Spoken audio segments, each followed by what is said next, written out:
here with Beth Sturman of Laurel House, www.laurel-house.org. We're talking about domestic violence, domestic abuse, and that's a very narrow term, but it covers a lot of things. It's very complicated, and if you're involved in it, it's exhausting. If you're even involved on a periphery, it's exhausting because it's irritating. It makes you feel, and I'll speak for myself, it makes you feel angry and helpless at the same time, which is not something that most guys are comfortable with at all. I said to you before, I can't imagine how you do your job for, you've done it for over a decade, and what you must have seen, and success and otherwise, it's got to be exhausting. But if you weren't doing this, what would you be doing? I'd be at the beach. That's a simple question. I can't imagine not working in human services, not working with people that, that need help to get back on their feet, stay on their feet, for whatever reason. I've always worked with families. I love working with families. But yeah, if I wasn't working at all, I'd be at the beach. Just at the beach. Not the beach. Well, at least you know. Most people don't know. You're very sure of it. Good book and a beach, I'm good. In human services, public safety, or whatever, I break it down to, we try and shift the odds, and that's all we do is try and shift the odds, because sometimes we're starting out, like I said, in a regular thing, that one-wing plane that you've been given the stick on and told to land, normally when not a lot of people come to what you do or what we do because everything's going right.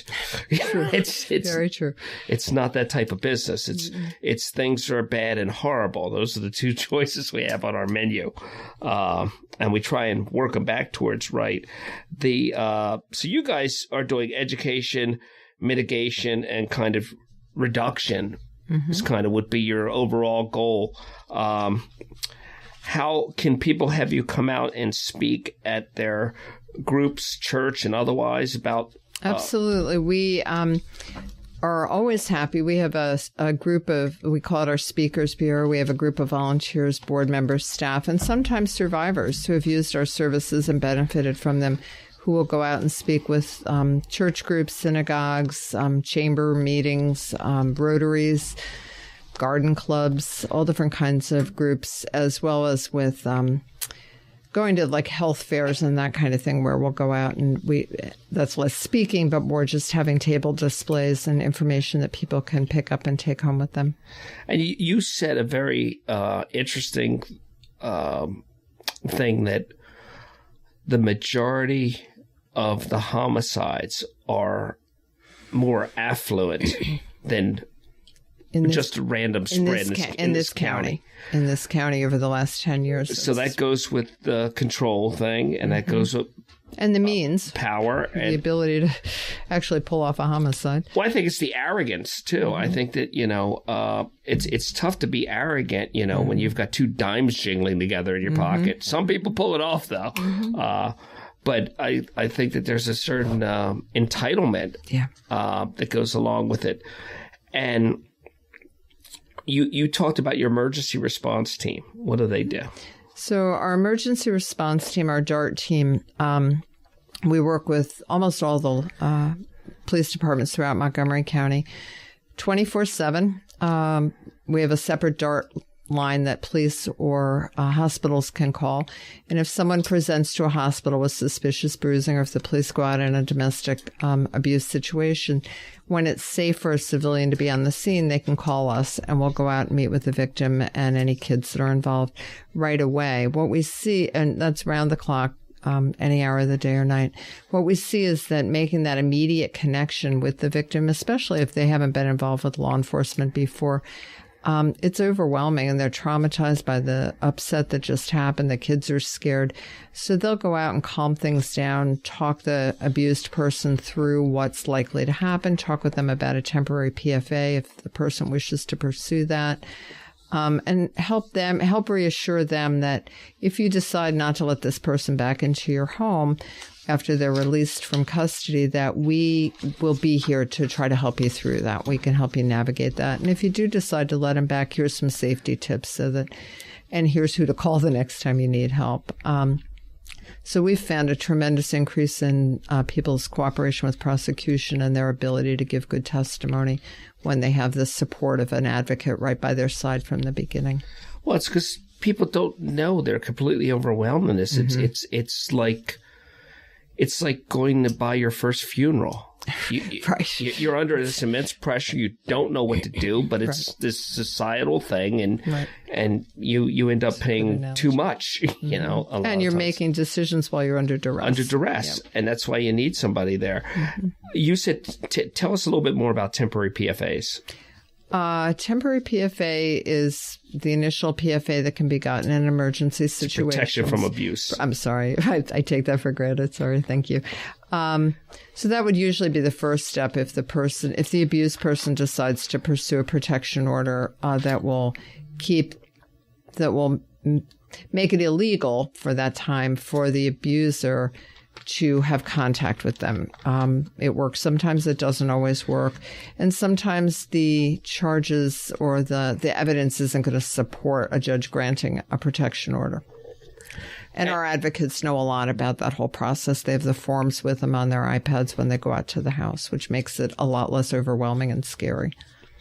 And have you seen instances where people go through those beginning stages and get the temporary PFAs, and maybe somebody gets scared straight and they get and say, Sure. you know, I stepped over the line here and I don't, because I mean, some of this isn't. Yeah, absolutely. We do see people that are like, oh, it just got really out of control. It got real. It got out of control. And we certainly see people that are, you know, remorseful but more what we see, honestly, is people saying, well, he promised it won't happen again, and I love him, so, you know, we're going to give it another shot. And this is where I can hear that I'm being judgmental, but I try not to do that with clients. Here's where we really have to put our own, not just our own biases, but our own experience, which shows us that the odds are good that this will happen again, and it may get worse. It'll probably escalate. We have to put all that aside and really support the person in making decisions that they feel they need to make at that point in time. So you're more of almost a mediator in that you're providing them, you're informing and educating them, but not telling them what to do per se. Here are your options. And what we really want to be careful with, just like a family member wants to be careful, is don't turn them off, because if they need to call us again, we don't want them to think, well, she told me this was going to happen and now, you know, I'm going to feel foolish calling her. No, we want them to feel like, hey, we're here for you. If you go through this 10 times, we're here for you on the 11th time. You don't have to be embarrassed or afraid to call us for help. But as I listen to you talk about it, I'm thinking, and I always have to break things down so that I understand them because I'm very simple-minded. But that was the laugh of someone who isn't simple-minded. Basically, what happens is you can cause abuse to somebody. And not to minimize it, but that might not be the problem, because you could have done something abusive, hurtful, or whatever. The problem is repeated occurrences of abuse. Okay. I just wanted to say that without looking like I was pro-abuse. No, that's absolutely true. It's a pattern. And certainly, you know, true abusers, drugs and alcohol just exacerbate it, but they're not the cause of it. But absolutely, we've had situations where we've gotten a call and it's like it was a one-time thing. People were really drunk.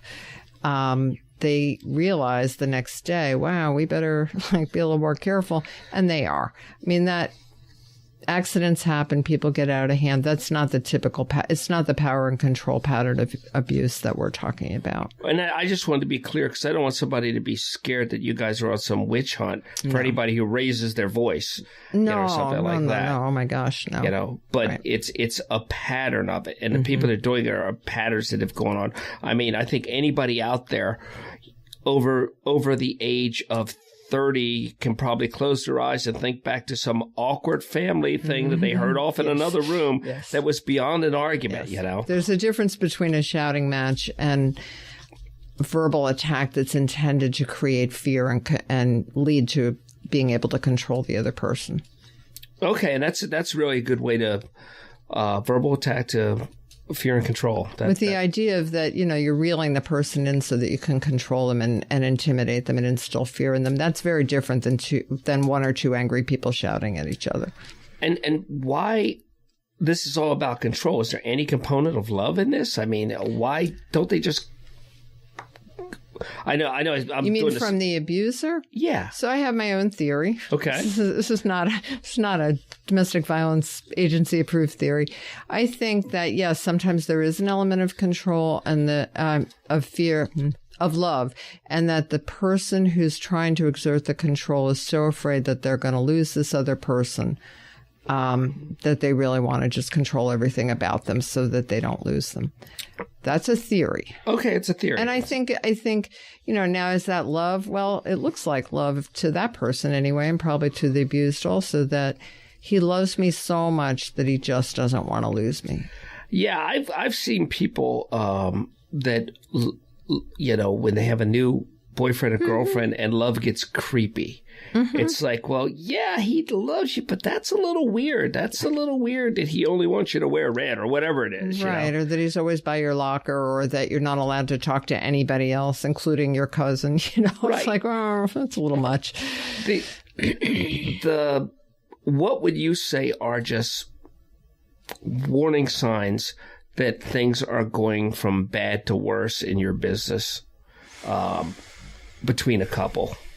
Yeah, I think, honestly, even though that control in the beginning of a relationship, as I said earlier, may look romantic, like, oh, honey, do you really have to go out with the girls tonight? I was looking forward to spending the evening with you.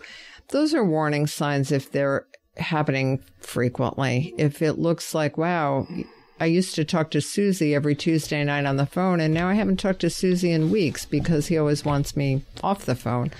Those kinds of isolation. When someone can take a step back and look and see that, right, it looks like they're becoming more and more isolated. Maybe initially they wanted to be isolated. They didn't like going to their mother's house every Saturday either. But all of a sudden you realize I'm not connected to my people anymore. I think that's one of the biggest warning signs. Do you guys have support groups for people? We do. Thanks for asking. I'm glad you brought that up. We have individual counseling, and we have support groups at each of our 5 different locations. They're all free and confidential. How often do they happen? The support groups are weekly. We actually had a men's group for a while. It's hard to get enough male victims in one part of the county to form a group, but we are looking at restarting that. So the support groups are weekly in each location, and then individual counseling is at least weekly. So there are people that we see more than once a week initially if they need more support. I think it's going to be tough for you with men because it's such a small percentage, and then there's the pride factor, and then there's the laziness gene that we have. And I think when you combine those three, you're going to have one guy sitting in a room and a lot of coffee and donuts. You must have been there. Were you there? Yeah. Was that you? Yeah. Yeah, it got down to 3 or 4 guys. Yeah. It would be tough. It's just the audience isn't quite ready for you, But the women's group, now you guys are very secretive about your location for obvious reasons. There's a big security component when you're putting people up and everything. This is like a mini temporary witness protection program kind of thing you have to do in a narrower area. Have you had these groups and have you had the spouses show up? Not a group. We have had spouses show up at the office. Our shelter is a hidden location. We don't directly hide our other locations. We don't broadcast them particularly, but we don't directly hide them. We have had people show up at every location that we have where we do individual counseling. We usually have another location that's not too far away that's a secret location where we could meet with somebody secretly if need be.